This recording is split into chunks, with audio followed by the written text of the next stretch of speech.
हमारे साथ मौजूद हैं समाजवादी पार्टी के कद्दावर नेता डॉक्टर SP यादव जी।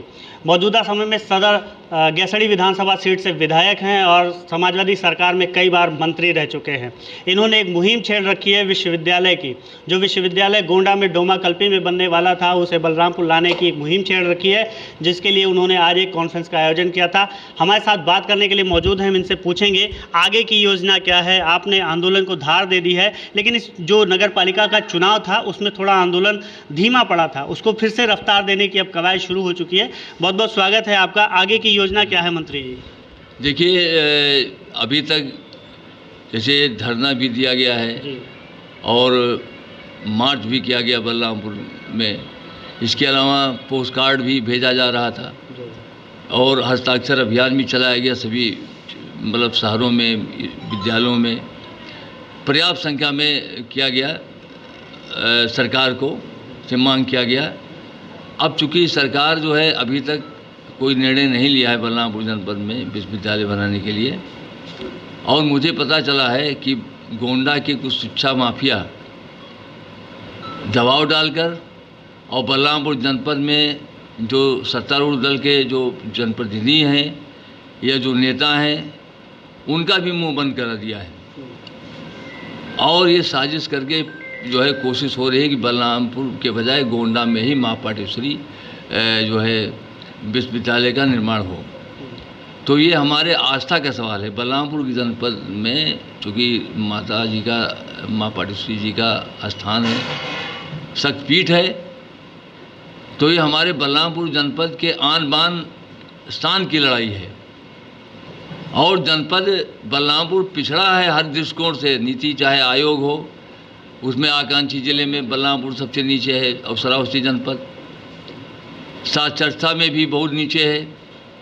बलरामपुर के करीब 150 किलोमीटर के परिधि में कोई विश्वविद्यालय भी नहीं है। तो हर दृष्टिकोण से बलरामपुर और माँ पाटेश्वरी का स्थान जो है शक्तिपीठ जो है बलरामपुर जनपद में है, तो गोंडा में कैसे बनेगा? और गोंडा से तो करीब 50 किलोमीटर परिधि में 2 विश्वविद्यालय हैं। तो इस तरीके से बलरामपुर की जनपद की जनता के साथ अन्याय और जो है भेदभाव नहीं होने दिया जाएगा, हक तलफी नहीं होने दिया जाएगा। इसके लिए आर पार की लड़ाई छेड़ा जाएगा। अभी तक हमारा शांतिपूर्वक, जैसे हमने बताया, हर चीज़ आंदोलन किया गया। अब हम जो है 13 जून को बलरामपुर कलेक्ट्रेट पर शांतिपूर्वक तरीके से सत्याग्रह जो है 1 दिवसीय सत्याग्रह आंदोलन धरना प्रदर्शन करेंगे बलरामपुर कलेक्ट्रेट पर। और उसमें हमने आह्वान किया है सभी दलों के लोगों को, सभी संगठनों, चाहे व्यापारी हों, चाहे वो अधिवक्ता हों, चाहे शिक्षक हों, छात्र हों, नौजवान हों, बेरोजगार हों, सबसे मजदूर हों, सबसे हमने अपील किया है कि सब लोग उस धरने में शामिल हों। और अगर हमारी बात नहीं मानी गई तो ज़रूरत पड़ी तो बलरामपुर से लेकर और लखनऊ तक जो है मार्च भी किया जाएगा, पैदल मार्च करके, और जो है ये लड़ाई लड़ा जाएगा जब तक विश्वविद्यालय नहीं आ जाता है बलरामपुर में। जब इस यूनिवर्सिटी की पृष्ठभूमि रखी जा रही थी तो तमाम जनप्रतिनिधियों को जानकारी दी जाती है। डोमा कल्पी में तैयारी शुरू हो गई और जब अखबारों में ये खबर आई तो आप विपक्ष के विधायक होने के नाते आपने पहली बार इस आवाज़ को बुलंद किया, जिसके बाद जनता भी आपसे जुड़ी। लेकिन बलरामपुर ज़िले में 4 विधानसभा सीटें, 3 विधायक खामोश बैठे थे, उन पर क्या कहना चाहेंगे? देखिए, बलरामपुर जनपद को चरागाह बनाने का प्रयास किया जा रहा है।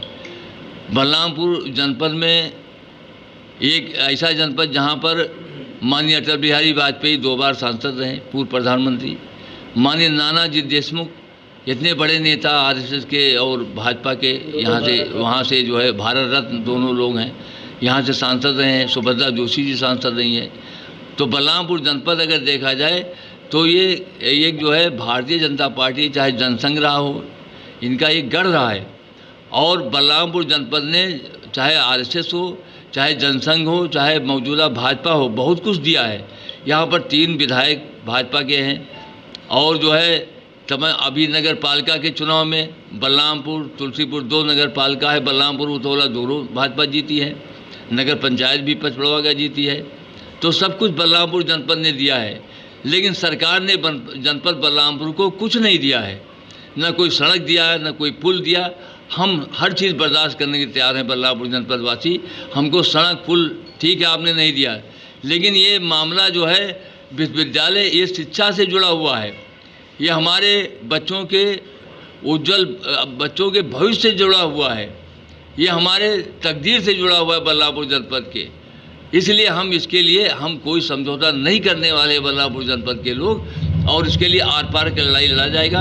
और माननीय मुख्यमंत्री से मेरी अपील है कि गोंडा के जो शिक्षा माफिया लोग हैं जो चाहते हैं गोंडा में विश्वविद्यालय का निर्माण हो, उनके जो है जो गुमराह कर रहे हैं उसमें ना पढ़कर, और माँ पाटेश्वरी जी की जो है जो कृपा से जो आज जो है हमारे माननीय मुख्यमंत्री जी कहते हैं मैं मुख्यमंत्री बना हूँ, तो आज माँ पाटेश्वरी जी की आस्था का सवाल है यहाँ पर विश्वविद्यालय का निर्माण कराएं, और इसके लिए अगर जरूरत पड़ी तो लखनऊ तक मार्च भी किया जाएगा जनपदवासी। सत्ता पक्ष के विधायकों की खामोशी की वजह क्या है, ये जानना चाहते हैं। देखिए, सत्ता पक्ष के लोग जो है ये आधारहीन हैं, ये अमर बेल हैं, जैसे होता नहीं है बोनलेस। तो कहीं ना कहीं गोंडा में जो लोग हैं उनसे ये एनर्जी लेते हैं, इसलिए जो है ये इनका मुंह बंद है। लेकिन जनपद बलरामपुर के लोग अब समझ गए हैं, और मैं कहूँगा जो सत्तारूढ़ दल के जो जनप्रतिनिधि है वो अभी भी समझ जाएं, वरना अगले चुनाव में जो है इनकी जमानत भी जब्त होगी। तो ये थे डॉक्टर एसपी यादव जी जो बेबाकी से बात करते हैं, अपनी बात को रखते हैं। उन्होंने कहा कि सत्ता पक्ष के विधायकों को सचेत होना चाहिए, जनता जाग चुकी है। अगर इस बार उन्होंने यूनिवर्सिटी के लिए मांग नहीं की, यूनिवर्सिटी की स्थापना बलरामपुर में नहीं कराई, तो आने वाले चुनाव में उनकी जमानत जब्त हो जाएगी। बलरामपुर से सुशील मिश्रा।